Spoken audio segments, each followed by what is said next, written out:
I'm somewhere between grace and grind, between healing and becoming, between Lord help me and look what God did. Still choosing faith over fear, still building dreams with tired hands and a believing heart. So welcome to the channel, love, where purpose, peace, faith, and legacy meet. Is in Scripture. Mark 5:21 through 43. This passage contains two miracles that at first glance seem unrelated: the healing of the woman with the issue of blood and the raising of Jairus' daughter. However, as I studied this passage more deeply through historical, literary, and feminist perspectives, I discovered that Mark intentionally placed these two stories together to reveal a much greater truth about Jesus. My prayer is that by the end of our time together, you will not only understand these stories more deeply, but also be encouraged in your own walk with God. This passage reminds us that Jesus sees those whom the world overlooks, restores those who have been broken, and responds to genuine faith. So let's begin by reading Mark chapter 5, verse 21 through 43, and I'm reading this from the NIV version. When Jesus had again crossed over by the boat to the other side of the lake, a large crowd gathered around him while he was by the lake. Then one of the synagogue leaders, named Jairus, came, and when he saw Jesus, he fell at his feet. He pleaded earnestly with him, "My little daughter is dying. Please come and put your hands on her so that she will be healed and live." So Jesus went with him. A large crowd followed and pressed around him.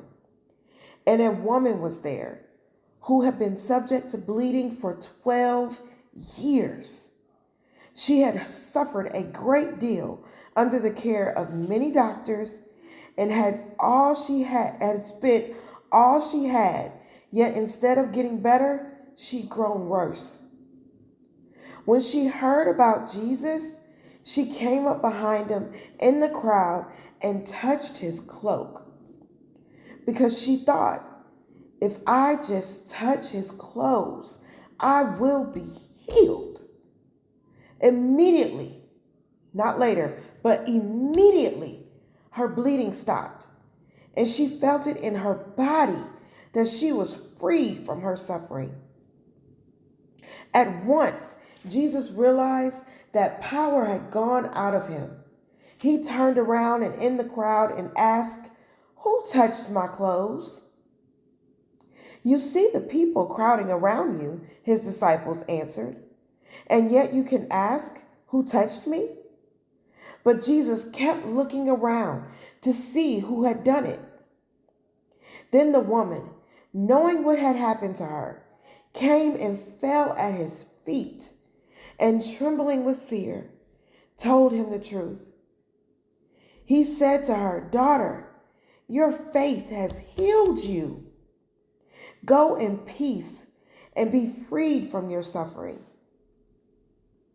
While Jesus was still speaking, some people came from the house of Jairus, the synagogue leader.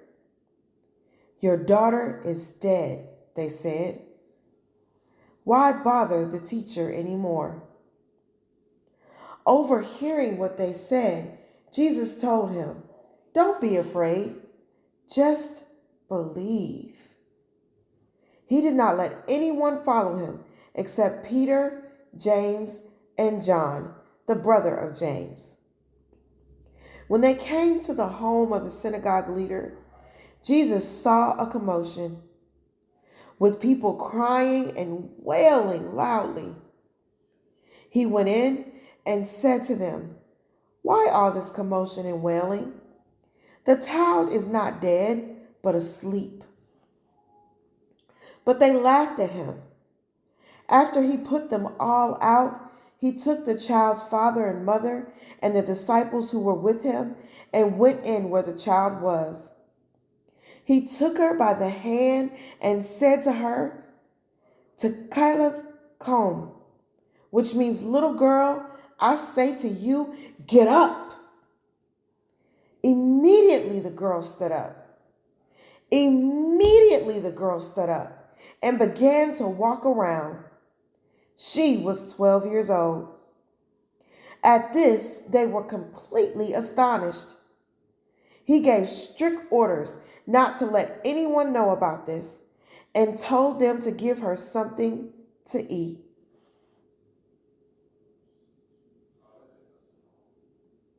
As we enter this story, Jesus has just crossed the Sea of Galilee after healing the man possessed by a legion of demons.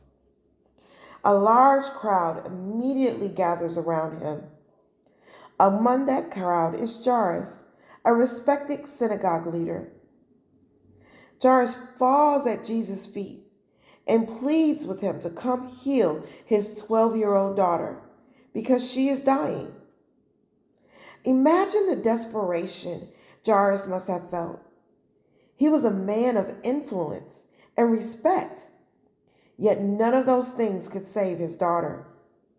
In that moment, his position did not matter. His only hope was Jesus.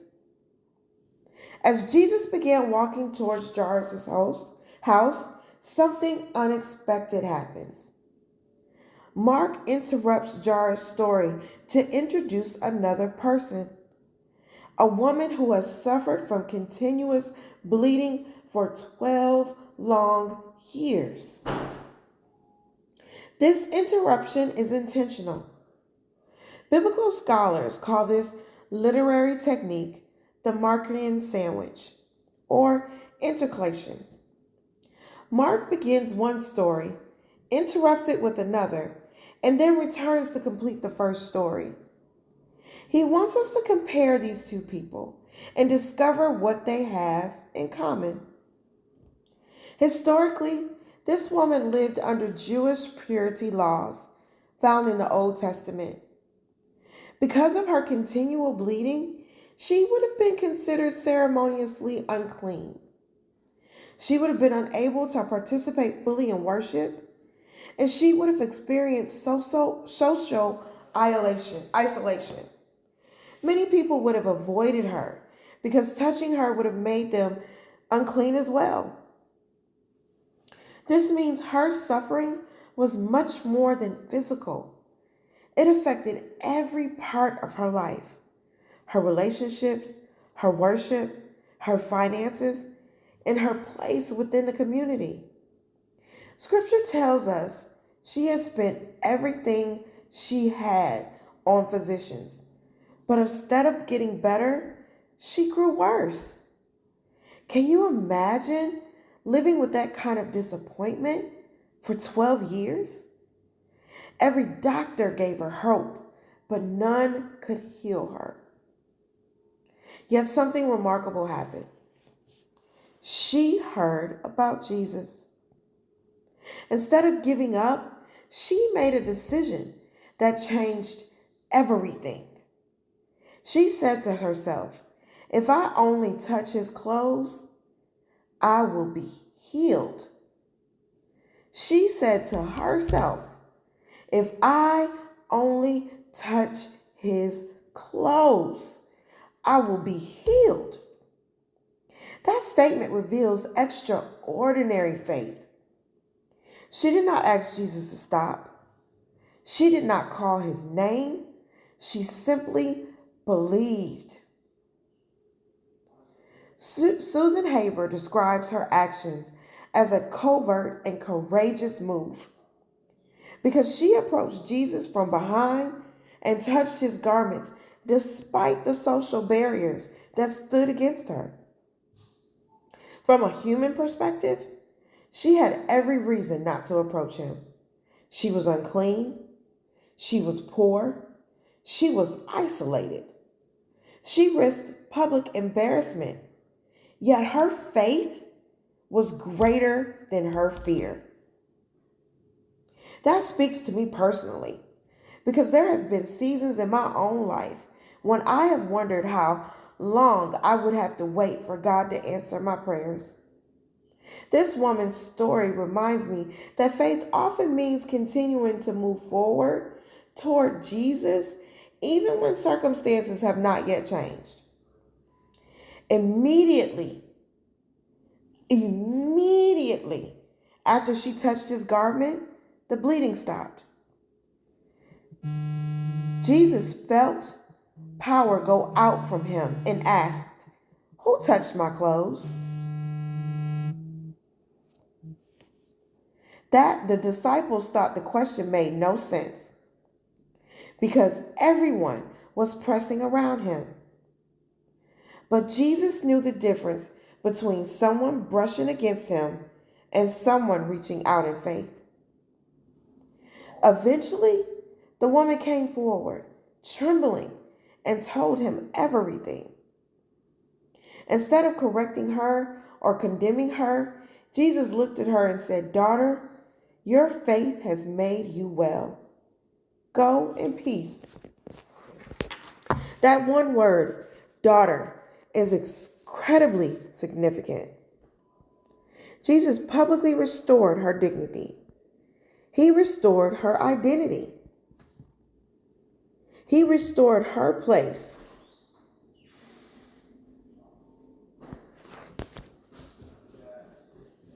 He restored her place within the community. He did far more than heal her body. He healed her life. While all this was happening, Jairus received heartbreaking news. His daughter had died. Can you imagine what Jairus must have been thinking? Perhaps he wondered why Jesus had stopped.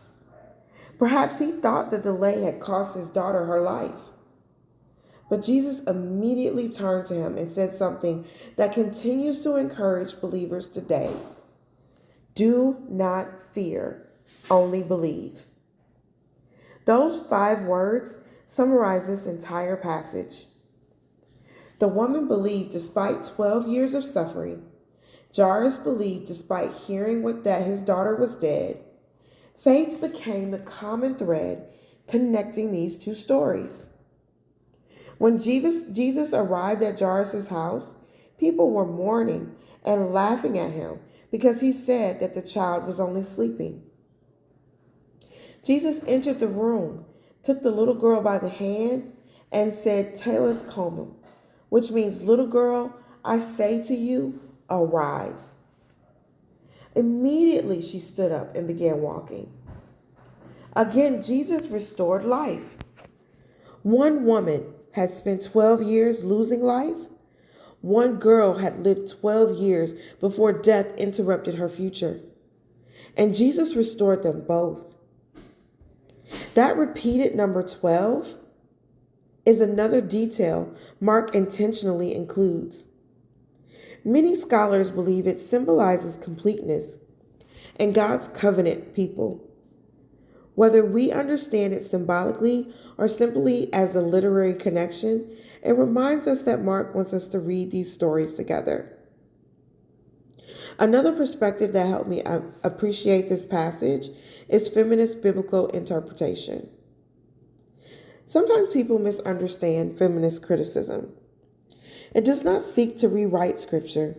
Instead, it asks important questions about the experiences of women living within patriarchal societies. How were women treated? What barriers did they face? How did Jesus respond to them? In Mark 5, Jesus treats both women with dignity and compassion. In a culture where women often possessed limited social status, Jesus publicly restored them. He demonstrated that God's love is not limited by gender, social position, or cultural expectations. That lesson still matters today. Many people continue to feel invisible. Some struggle with chronic illness. Others carry emotional wounds that no one sees. Some feel excluded from community because of past mistakes, loss, or circumstances beyond their control.